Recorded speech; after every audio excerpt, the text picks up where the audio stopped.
Assalamualaikum warahmatullahi wabarakatuh. Alhamdulillah rabbil alamin.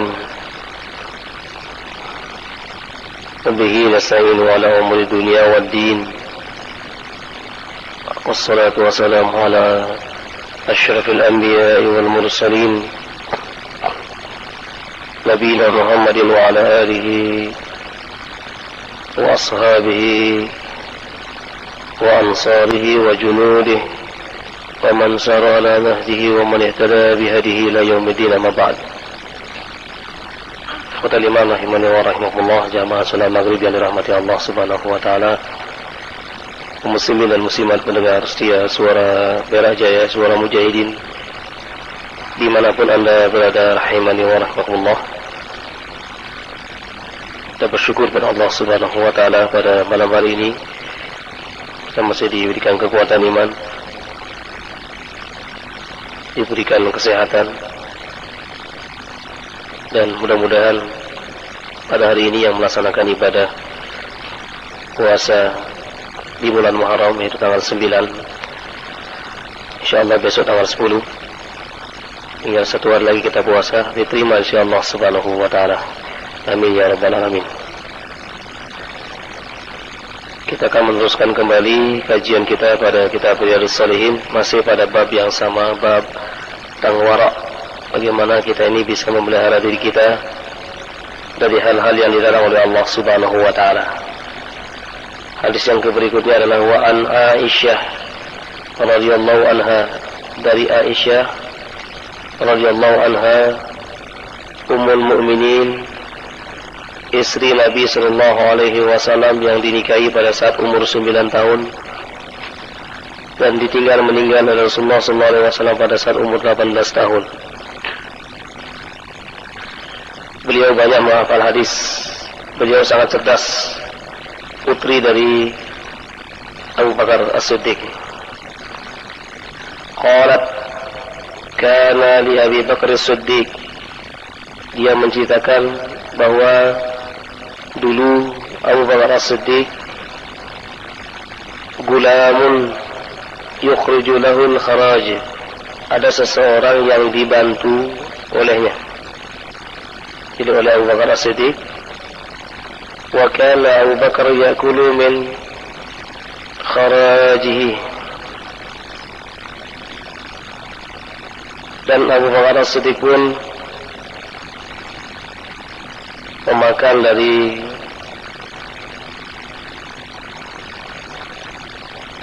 kharaj di sini adalah upeti ya. Wa kana Abu Bakar As-Siddiq yukharijuhu ay yada'ahu yashtagillu wa yadribu alayhi kharajan mu'ilan wa yaqulu i'ti li kulla yawmin bi kadha wa kadha wa ma zada fa huwa lak. Jadi ada dulu seseorang yang bekerja dengan Abu Bakar As-Siddiq yang bertugas untuk mengambil upeti. Kemudian Abu Bakar As-Siddiq pun pernah memakan dari upeti yang dibawa oleh pekerjanya ini. Wa jaa'a yawman bi syai'in fa akala minhu Abu Bakar. Suatu hari dia datang membawa sesuatu, kemudian dikasihlah Abu Bakar As-Siddiq dan Abu Bakar pun memakannya. Faqala lahul gulam, orang itu mengatakan, tadri ma hadha, apakah engkau tahu ini dari mana saya dapatkan makanan yang saya bawa ini? Faqala Abu Bakar, wa ma huwa, yang mana yang kamu maksudkan? Ya, yang anda makan sekarang ini. Qala kuntu takahantu li insanin fil jahiliyah. Dulu pada saat saya masih jahiliyah, saya melakukan atau bekerja sebagai dukun zaman jahiliyah ini. Wa ma ahsinul kahana illa anni khada'tuhu falaqiyani fa'atani. Jadi sungguh apa yang saya lakukan itulah sesuatu yang baik dan saya selalu menipunya. Jadi orang-orang yang bekerja sebagai dukun kan suka menipu, mengatakan penyakitnya hilang, ternyata tidak hilang. Penyakitnya dipindahkan ke tempat yang lain. Nah, ini orang ini pernah bekerja sebagai dukun pada zaman jahiliyah. Kemudian dia diberi sesuatu oleh seseorang yang diobatinya. Karena orang itu merasa sembuh, diberilah dia sesuatu. Ini cerita dari orang yang bekerja dengan Abu Bakar As-Siddiq ini. Fa'atani bidzalika hadza alladhi akalta minhu. Saya diberikan oleh orang itu karena mereka merasa senang pada aku zaman jahiliyah dulu. Nah, yang engkau makan ini itulah hasilnya. Fa'adkhala Abu Bakrin yadahu faqa'a kulla syai'in fi batnihi. Kemudian begitu mendengarkan ungkapan dari pekerjanya ini, Abu Bakar As-Siddiq kemudian memasukkan tangannya ke mulutnya dan memuntahkan semua isi perutnya. Karena hasil yang diperoleh orang ini adalah hasil dari perdukunan. Hasil dari perdukunan, tebak-tebakan di zaman jahiliyah. Dan dia mengatakan sendiri, saya tidak pandai dalam mengobati, illa anni khada'tuhu, kecuali saya melakukan tipuan-tipuan sehingga orang itu merasa senang, dia tersugesti, kemudian dia diberikanlah sesuatu oleh orang yang berobat tadi, dan sesuatu itu diberikan kepada Abu Bakar As-Siddiq. Ketika Abu Bakar As-Siddiq mengetahui tentang cerita ini, kemudian Abu Bakar pun masukkan masukkan jari-jari tangannya, kemudian memuntahkan apa yang ada di perutnya. Nah, begitulah kewaraan, kehati-hatian dari sahabat besar ini. Begitulah kehati-hatian salah seorang dari penduduk surga ini. Karena Rasulullah mengatakan Abu Bakrin fil jannah, Abu Bakar di surga. Jadi beliau sangat hati-hati sekali terhadap makanan yang masuk ke dalam perutnya. Apalagi di zaman kita sekarang ini, kalau kita mendapatkan harta yang itu memang tidak jelas, artinya pekerjaannya tidak jelas, maka di sini sudah betul-betul berhati-hati. Wa halallahu al-bai'a wa harrama riba. Allah menghalalkan jual beli dan mengharamkan riba. Kalau jual beli itu adalah benar, yang dijual juga benar, transaksinya juga benar, maka di sini halalah jual beli itu.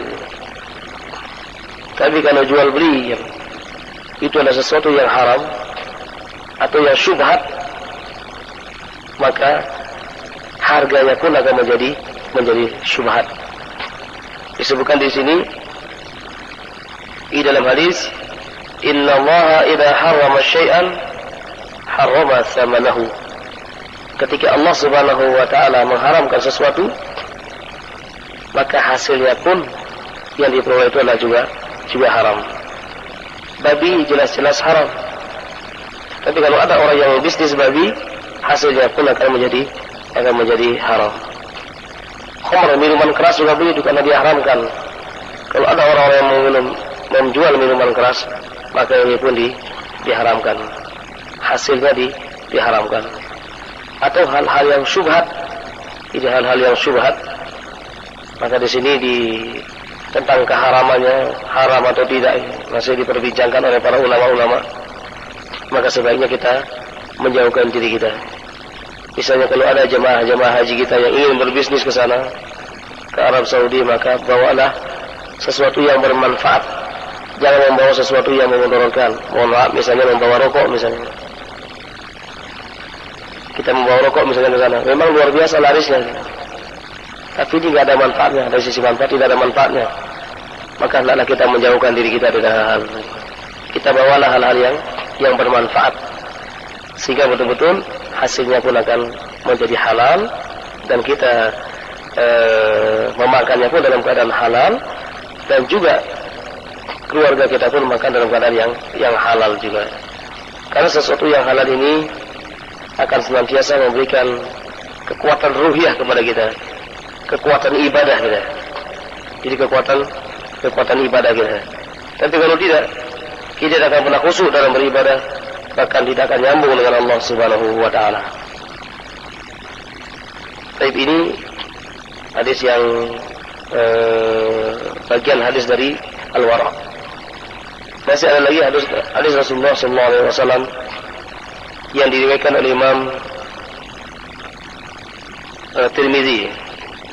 Wa an Atiyah bin Urwah As-Sa'di, dari Atiyah bin Urwah As-Sa'di, as-sahabi, seorang sahabat radhiyallahu anhu, qala, beliau berkata, qala Rasulullah sallallahu alaihi wasallam, Rasulullah sallallahu alaihi wasallam bersabda, la yablughul 'abdu an yakuna minal muttaqin hatta yada'a ma la ba'sa bihi hadaran lima bihi ba's. Tidaklah seseorang akan atau dapat mencapai derajat ketakwaan sehingga dia meninggalkan sesuatu yang tidak ada manfaatnya sama sekali. Jadi sesuatu yang tidak ada manfaatnya sama sekali. Di dalam riwayat yang lain dikatakan, min husnil islamil mar'i tarkuhu ma la ya'nihi. Salah satu ciri kebaikan Islam seseorang adalah meninggalkan sesuatu yang tidak ada manfaatnya sama sekali. Jadi seseorang akan memperoleh derajat ketakwaan kepada Allah Subhanahu wa taala, maka hendaklah dia menjauhkan dirinya dari hal-hal yang haram, hal-hal yang sifatnya syubhat samar-samar, atau hal-hal yang sifatnya makruh, dia juga dia tinggalkan. Lebih kehati-hatian dalam kehidupan ini. Baik, Bapak Ibu Allah Subhanahu wa taala, pendengar setia yang ada di rumah saat sekarang ini, jadi dapat disimpulkan bahwa dua hadis ini memberikan sebuah pelajaran bagi kita agar kita ini selalu berhati-hati di dalam mengkonsumsi makanan-makanan yang kita makan. Haruslah betul-betul jelas kehalalannya. Demikian juga ketika kita bekerja, karena kita bekerja pada hal-hal yang betul-betul hal-hal yang halal ya. Kemudian yang kedua, sahabat Rasulullah sallallahu alaihi wasallam sangatlah berhati-hati dalam menjalani kehidupan ini, sehingga mereka di antaranya Abu Bakar As-Siddiq ketika mengetahui ada sesuatu yang haram masuk ke dalam mulutnya, kemudian beliau langsung memuntahkannya. Tapi mungkin ini yang dapat sampaikan pada kesempatan yang berbahagia ini. Masih ada waktu yang panjang, kita berikan kesempatan kepada para jamaah untuk bertanya. Tafadhol, silakan.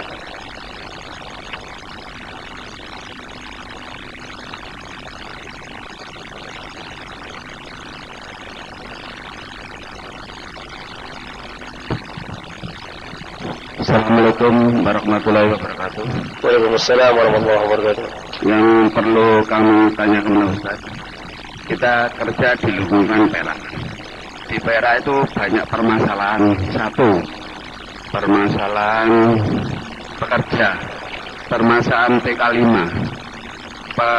permasalahan yaitu pedagang-pedagang asongan.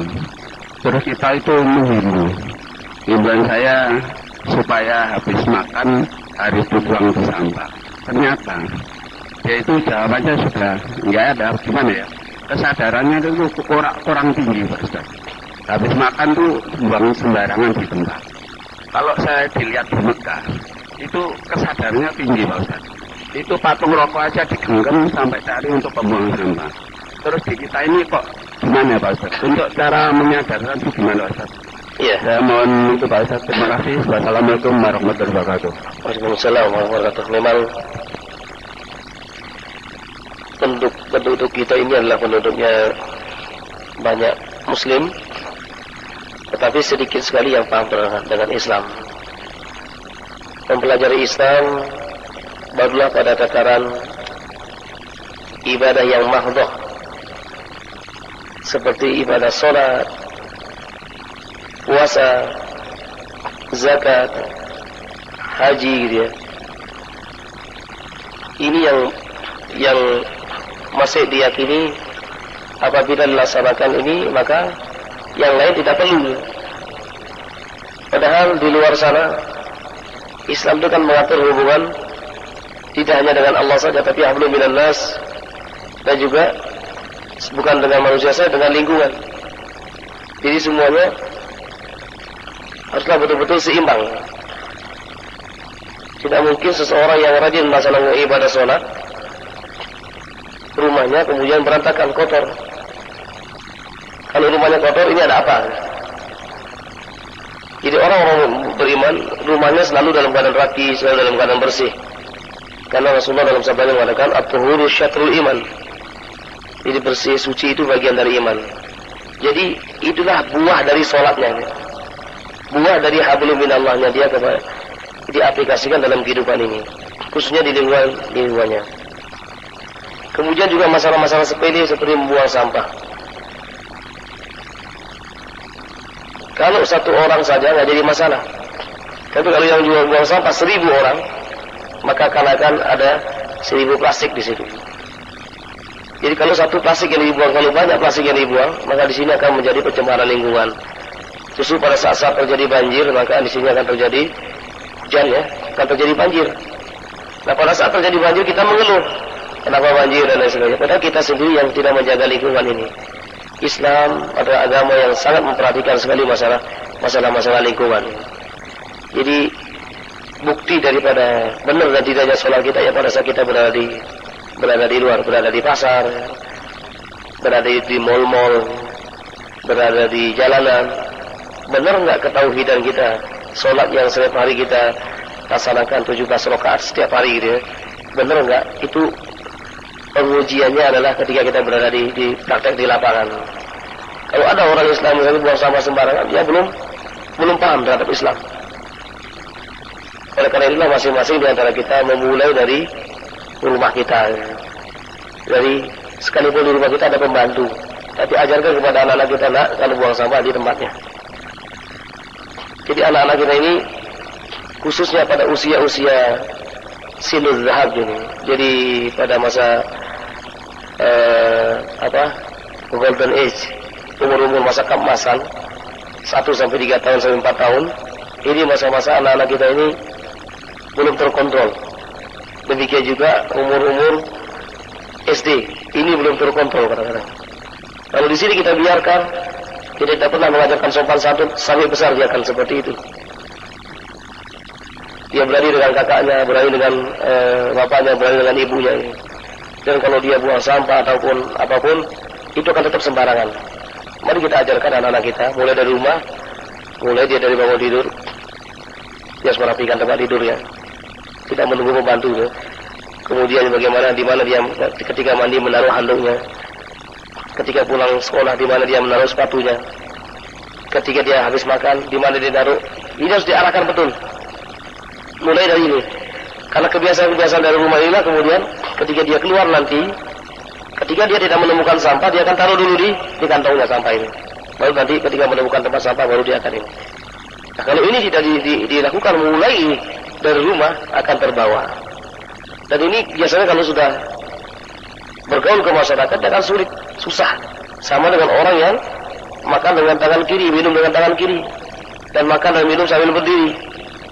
Ini ketika di rumah, coba perhatikan anak-anak kita, bagaimana tingkah lakunya. Ketika dia makan berdiri, suruh duduk. Ketika kita mengetahui bahwa dia makan dengan tangan kiri, suruh dengan tangan kanan. Kalau tidak, sampai besar pun dia akan seperti itu nanti.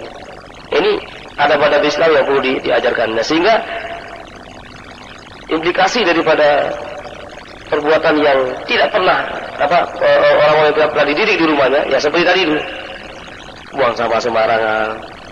Nanti mengatakan sudah ada petugas sampahnya sudah ada, buat apa petugas sampah? Ya petugas sampah ada, tapi dari diri kita apa kita tidak ingin mendapatkan pahala gitu ya? Kata Rasulullah SAW dalam hadis, al-imanu bid'un wa sab'una apa? Iman itu ada 70 cabang. Lebih dari 70 padang.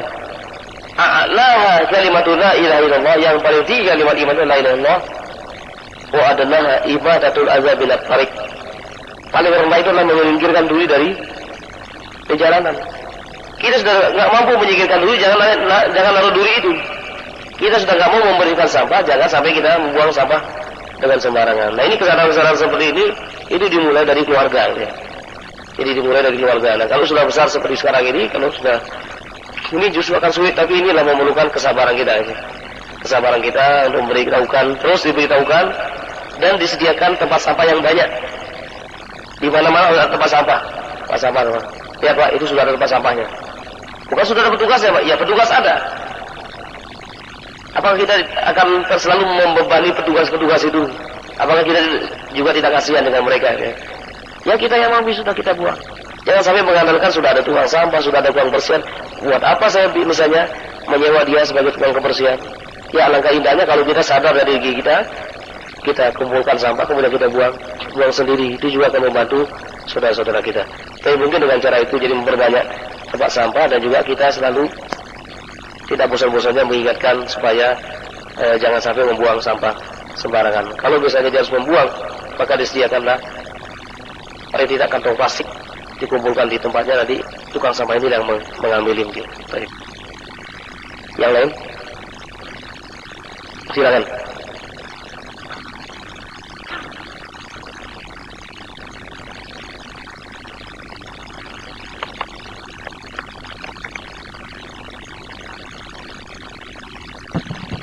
Assalamualaikum warahmatullahi wabarakatuh. Waalaikumsalam warahmatullahi wabarakatuh. Ada kalanya pengobatan atau ya bisa dikatakan dukun gitu Ustaz ya, dengan menggunakan metode syar'i. Ya mungkin orang awam mengira itu tetap di kebiauya atau di generalisasi menjadi seorang dukun gitu. Ketika si pasien itu sembuh, kemudian ada pemberian hadiah berupa makanan, apakah makanan ini tetap ditolak ataukah diterima gitu? Dan konsekuensi dari makanan yang dimakan itu akan menghalangi hal-hal apa aja dalam syariat Islam, Ustaz. Iya. Kemudian menambahkan sedikit mengenai Pur. Mungkin kalau nggak ada sampah di Perak, mungkin pelabuhan nggak akan membuka lowongan koordinator untuk membersihkan sampah mungkin, Ustaz. Gitu aja, terima kasih. Baik. Jadi yang pertama tadi, kalau jelas-jelas memang pekerjaan ya dukun, jadi cara pengobatannya adalah pengobatan yang tidak syar'i. Maka di sini maka dia dikategorikan sebagai kahin, dukun dia. Dia dikategorikan sebagai seorang dukun. Karena akan beda dengan orang-orang dengan ruqyah ya. Jadi beda. Kalau misalnya ruqyah itu jelas-jelas ruqyah yang syar'i, tidak ada persyaratan apapun. Kalau sudah dukun ini ada persyaratannya. Cari ayam yang warnanya hitam, cari ini, bawa ini. Kalau sudah seperti itu dukun. Atau nanti dikasih sesuatu diminum harus pada jam sekian, itu yang seperti itu dukun ya. Jadi kalau sudah menentukan nanti ini dicari di sini harus warnanya seperti ini. Nah, yang seperti itu adalah dukun. Ini membedakan dengan ruqyah. Ruqyah yang dibacakan Al-Quran, siapa saja bisa, tidak ada satupun yang yang tersembunyi, tidak ada yang tersembunyi. Tinggal ruqyah di sini kekuatan ta'alluq kita, kekuatan ikatan kita dengan Allah Subhanahu wa taala. Amalan-amalan perlu dijaga. Jangan sampai sholat itu ditinggalkan, khususnya sholat berjamaah. Jangan sampai Al-Quran tidak dibaca. Jangan sampai tidak zikir. Jangan sampai tidak istighfar. Ini selalu jadi untuk menguatkan ruhiyah. Ini yang selalu kita lakukan. Beda dengan para dukun. Dia memiliki amalan-amalan, amalan ini. Kemudian ketika akan mengobati, Bapak harus membawa ini. Nah, kalau sudah seperti itu maka dukun. Hasilnya pun, nah seperti yang ini hasilnya, maka hasilnya di sini adalah akan akan menjadi haram nantinya. Nah, ketika itu hasilnya adalah haram, maka hal-hal yang dihalangi diantaranya adalah ibadah. Ibadah nggak boleh khusyuk. Ibadah tidak akan bisa khusyuk. Kemudian yang kedua, hijab antara Allah dengan kita itu tidak akan pernah terbuka, ya. Akan tertutup terus. Sebagaimana Rasulullah menceritakan orang yang memakan makanan yang haram, minuman yang haram, pakaian dipakai pakaian yang haram, dan kehidupannya bergelimang kepada hal yang haram. Fa anna yustajabu lahu, mana mungkin Allah akan memperkenankan doanya jauh dia. Karena Allah itu Maha Kudus. Wallahu alladzi la ilaha illahu al-malikul Qudus, suci. Allah itu suci. Oleh karena Allah itu suci, maka hendaklah orang-orang ini tetap betul-betul dalam keadaan suci, dia. Ya, suci secara lahir, dia berwudu. Suci secara batin, menjauhkan penyakit-penyakit hati, penyakit kesyirikan, penyakit dia, dan meninggalkan juga makanan-makanan yang haram, sehingga dia berusaha betul untuk mendekatkan dia dengan Allah Subhanahu wa taala dengan membersihkan jiwanya dia. Jadi kalau selalu berbimbang pada yang haram, ini akan semakin tebal, penghalangnya dengan Allah itu semakin tebal. Ini semakin tebal, kalau sudah tebal, nggak bisa nembus. Sebagaimana dikatakan oleh Imam Syafi'i, syakautu ila waqi'i su'a hifdhi fa arsyadani bi an tarkil ma'asi fa akhbarani bi anna al-ilma nurun wa nurullahi la yuhda lil 'asi. Aku ini mengadukan hafalanku semakin hari semakin berkurang, kata Imam Syafi'i. Kemudian Waqi' bil Jarrah, gurunya Imam Syafi'i mengatakan, fa arsyadani bi an tarkil ma'asi. Dia menganjurkan kepadaku untuk meninggalkan kemaksiatan. Fa akhbarani bi anna al-ilma nur. Dia mengabarkan kepadaku, menginformasikan kepadaku bahwa ilmu itulah cahaya. Wa nurullahi la yuhda lil 'asi. Cahaya Allah tidak akan pernah bisa tembus kepada orang-orang yang berbuat maksiat. Sehingga orang-orang yang bermaksiat maka sulit dia akan menerima ilmu, juga sulit, ya. Tadi ibadahnya juga akan terganggu, tidak khusyuk. Ketika dia berdoa tidak akan nyambung dengan Allah Subhanahu wa taala. Itu konsekuensinya. Pertanyaan yang kedua, ini pertanyaan apa saran bagaimana tadi ya. Jadi kalau tidak ada sampah-sampah di Perak, maka tidak akan ada koordinator untuk ini sampah, gitu ya. Jadi kembali kepada masalah tadi bahwa entah ada koordinator sampah ataupun tidak ada, gitu ya. Jadi kesadaran manusia khususnya adalah orang-orang kita ini kurang dalam masalah ini. Dia seolah-olah tidak ada hubungan sholat dengan buang sampah. Ada, gitu ya. Inna sholatan hanif tasya, ini kan tasya, ini membuang ini. Dan kalau kita sering membuang satu kita buang gotnya penuh terus kemudian terjadi banjir, apa tidak akan merugikan yang lain? Merugikan yang lain. Akan merugikan yang lain. Jadi hendaklah kita membuktikan ibadah kita pada saat kita berada di pasar, kita berada di jalanan. Misalnya kita belanja di mana saja, kita makan sesuatu, kalau belum menemukan tempat sampah ya simpan dulu. Oh nanti buang sampah pada tempatnya. Singapura, notabene kan negaranya kecil dan penduduknya muslimnya sedikit. Tapi sepanjang perjalanan kalau keliling di sana itu bersih. Bahkan juga banyak burung-burung di jalan, burung-burung jarak itu banyak sekali gitu. Jadi tenang, kita jalan, burung biasa saja. Di sini kan ketakutan. Kita baru jalan, burung udah lari duluan deh. Takut apa? Takut dijadikan sebagai bahan percobaan untuk menembak deh. Di Singapura itu burung jalan-jalan, burung jalannya. Jalak ini kan mahal, jalak putih. Jalan-jalan, tidak ada yang mengganggu sama sekali.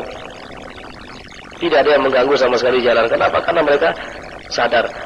Pertama memang membuang puntung rokok itu denda $5.000.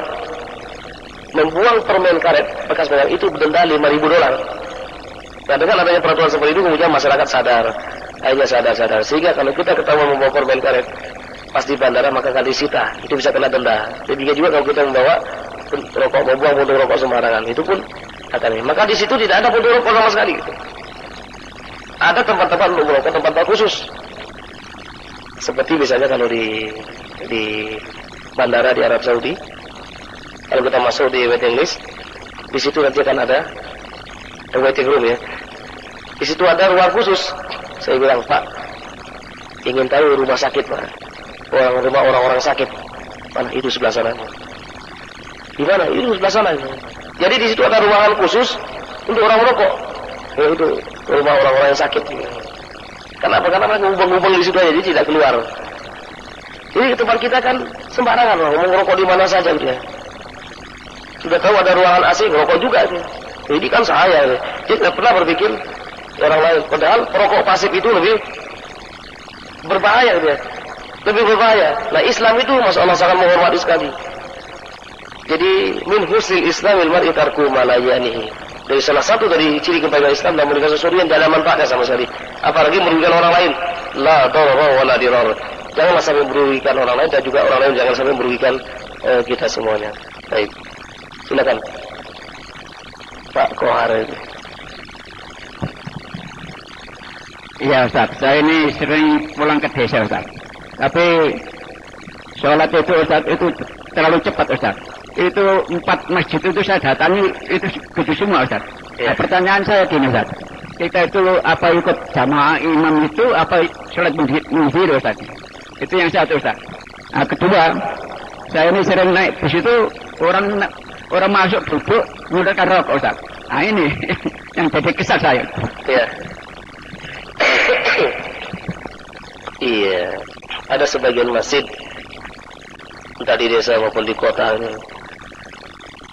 Kadang-kadang sebelum sholatnya lama sekali itu. Setelah sholatnya lama sekali, tapi sholatnya cepat. Jadi nunggu sholatnya lama sekali, tapi sholatnya cepat sekali ini. Kalau cepat tumakninah, maksudnya ayatnya pendek-pendek, lah baksa tidak apa-apa. Tapi kalau sudah ayatnya pendek, tidak ada tumakninahnya sama sekali, maka tidak sah sholat yang seperti itu. Sebagaimana hadis musi'is sholat di dalam kitab Sahih Bukhari diterangkan bahwa ada orang yang sholat disuruh ulangi sampai 3 kali karena tidak tumakninah. Nah kalau seperti itu sebaiknya kita sholat sendiri saja. Jadi kita sholat sendiri daripada kita sholat tidak mendapatkan apa-apa. Jadi kalau sholatnya terlalu cepat, untuk apa sholat cepat-cepat? Semua kalau sholat maghrib itu membaca surah wal mursalati urfa. Panjang ya? Panjang. Wal mursalati urfa. Kalau sholat isya beliau membaca surah Al-Ma'idah dan Al-An'am.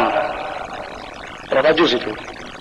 Karena beliau membaca surah Al-A'raf dan pada rakaat kedua membaca surah Al-Anfal. Al-A'raf 205 ayat, kemudian disambung dengan surah Al-Anfal. Itu sholat isya.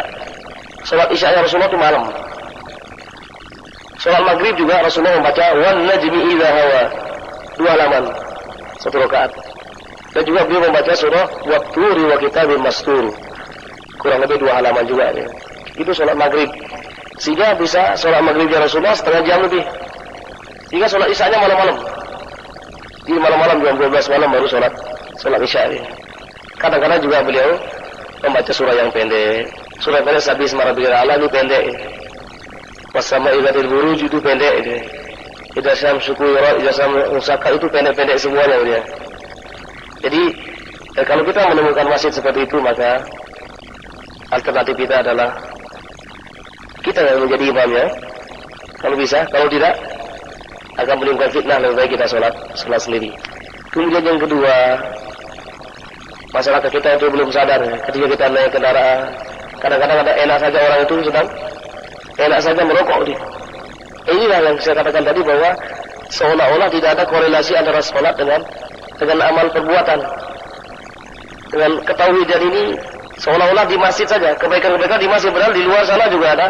Itulah pembuktian benar nggak kita beriman, benar nggak kita sholat, itu di luar sana gitu.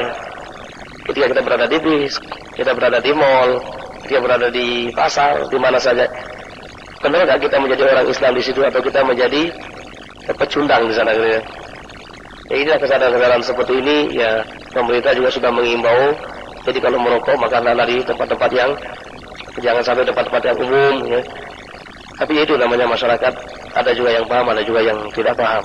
Ya kita hanya doakan saja supaya mereka itu dapat hidayah dari Allah Subhanahu wa taala. Satu lagi mungkin.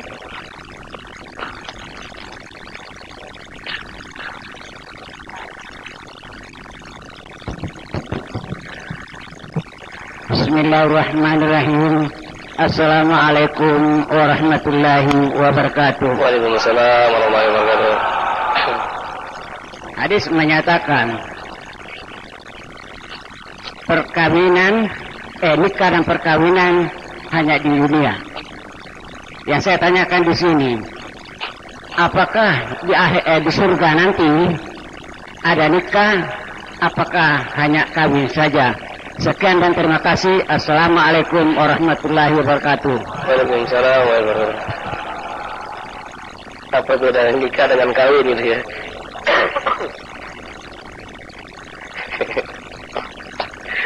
Sebenarnya bahasa Arab itu ada dua, ada nikah dan ada zawaj. Kawin ini bahasa Indonesia. Jadi kawin itu bahasa Indonesia. Jadi kalau seorang yang sudah menikah berarti resmi gitu ya. Jadi kalau kita mungkin di Indonesia ini karena bahasanya kawin dengan nikah kadang-kadang dibedakan. Kalau kawin boleh banyak, kalau nikah boleh satu katanya kan. Jadi ini pengertian bahasa yang batil ya. Sesungguhnya nikah dalam bahasa Arab itu adalah ketika kita melakukan akad nikah, Rasulullah mengatakan la nikah illa bi waliyin wa syahidai adlin. Tidaklah sah nikah seseorang kecuali adanya wali dan 2 orang saksi, sudah cukup. Jadi ketika itu sudah selesai. Entah itu nikahnya secara siri ataupun secara tercatat. Siri dan tidak ini kan istilah di Indonesia. Kalau tidak tercatat namanya nikah siri, itu kalau tercatat namanya nikah resmi. Sebenarnya dalam Islam semuanya resmi. Tapi karena banyak di Indonesia orang-orang yang nakal gitu ya, maka nikah itu harus diresmikan semua, harus punya buktinya. Sehingga nanti pada suatu saat perempuan ini ada masalah dengan suaminya, ada tempat mengadu. Dia mengadunya kemana? Ke KUA itu. Nah, apakah nanti di akhirat ada pernikahan? Disebutkan bahwa kalau kita memiliki istri-istri yang solehah, maka itulah istri kita di akhirat. Dan kita akan diberikan istri nanti yang banyak di akhirat. Azwaj. Ayat yang saya baca tadi dalam surah Al-Baqarah. Allah Subhanahu wa ta'ala sudah dikasih tanda wa azwaju mutahharatun. Jadi ada azwaj, ada istri-istri yang suci. Jadi sisi yang suci ini tidak akan pernah haid ya. Jadi sisi tidak akan pernah haid. Nanti ciri-cirinya wanita-wanita tersebut dapat dibaca dalam surah Ar-Rahman, di dalam surah Al-Waqi'ah, dan juga dalam surah An-Naba ya. Ciri-ciri wanita-wanita yang di surga itu disebutkan.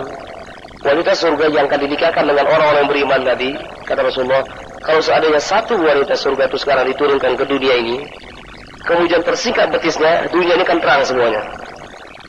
Itu baru betisnya tersingkap, dunia ini akan terang semuanya gitu ya. Akan terang benderang semuanya gitu. Dan nanti kita akan diberikan oleh Allah Subhanahu wa taala di akhirat itu halal, akan dinikahkan dengan wanita-wanita suci yang tidak pernah lam yatmisul insun qablahum wala jan, tidak pernah disentuh oleh manusia dan tidak pernah disentuh oleh jin sama sekali gitu ya. Jadi kan hurum maksuratun fil khiyam, dia berada di sebuah tempat khusus. Dia akan diperuntukkan bagi mereka-mereka yang beriman. Sehingga para sahabat Rasulullah SAW dulu pada saat menikah, beliau sangat yakin dengan Rasulullah. Rasulullah SAW mengatakan nikahilah wanita itu. Ia tidak melihat lagi wanita itu cantik atau tidak. Tapi ketika Rasulullah mengatakan nikahi wanita itu, berarti Rasulullah mengetahui bahwa wanita adalah wanita yang baik. Oleh karena itulah, inilah wanita-wanita yang baik di dunia ini, sehingga dia akan menjadi istri kita nanti di akhirat dan juga akan mendapatkan tambahan lagi yang lain nanti dari Allah Subhanahu wa taala. Baik, mungkin yang saya sampaikan, semoga dapat diambil hikmah dan manfaatnya. Sebelum diakhiri, mari kita doakan kepada saudara kita, Bapak Khairuddin ya, yang sampai saat sekarang ini masih dalam ujian Allah, keluarganya masih dalam ujian, masih belum diberikan kesembuhan oleh Allah Subhanahu wa taala. Kita doakan semoga diberikan kesembuhan dan diberikan yang terbaik oleh Allah Subhanahu wa taala. Demikian juga saudara-saudara kita yang lain yang sedang menderita sakit, semoga Allah Subhanahu wa taala berikan kesembuhan dan keluarga yang menunggu diberikan kesabaran. Demikian juga kedua orang tua kita yang sampai saat sekarang ini masih ada, kita doakan semoga diberikan keluasan rezeki, dimudahkan segala urusannya dan dilapangkan dalam kehidupan ini. Yang sudah meninggal dunia, kedua orang tua kita doakan semoga Allah Subhanahu wa taala menerima amal ibadahnya, kemudian diampuni segala dosa-dosanya dan ditempatkan dalam surganya Allah Subhanahu wa taala. Alhamdulillahirabbil alamin, hamdan yuwafi ni'amahu wa yukafi mazidah. Ya Rabbana walhamdu kama yanbaghi li jalali wajhika karim alim sultanik. Allahumma rabbana zalamna anfusana wa illam taghfir lana wa tarhamna lanakunanna minal khasirin. Allahumma rabbana hab lana min azwajina wa dhurriyyatina qurrata a'yun waj'alna lil muttaqina imama. اللهم اشف مرضانا ومرضى المسلمين. اللهم أنت الشافي لا شفاء إلا شفاءك شفاء لا يغادر سقما ولا حدما. اللهم اشفي خيرودين وغيره. اللهم اشفي مرضى المسلمين اللهم اشف مرضانا ومرضى المسلمين. ربنا آتنا في الدنيا حسنة وفي الآخرة حسنة وقنا عذاب النار وأدخلنا الجنة مع الأبرار يا عزيز يا غفار يا رب العالمين. وصلى الله على نبينا محمد وعلى آله وصحبه أجمعين. سبحان ربك رب العزة عما يصفون وسلام على المرسلين والحمد لله رب العالمين. السلام عليكم ورحمة الله وبركاته.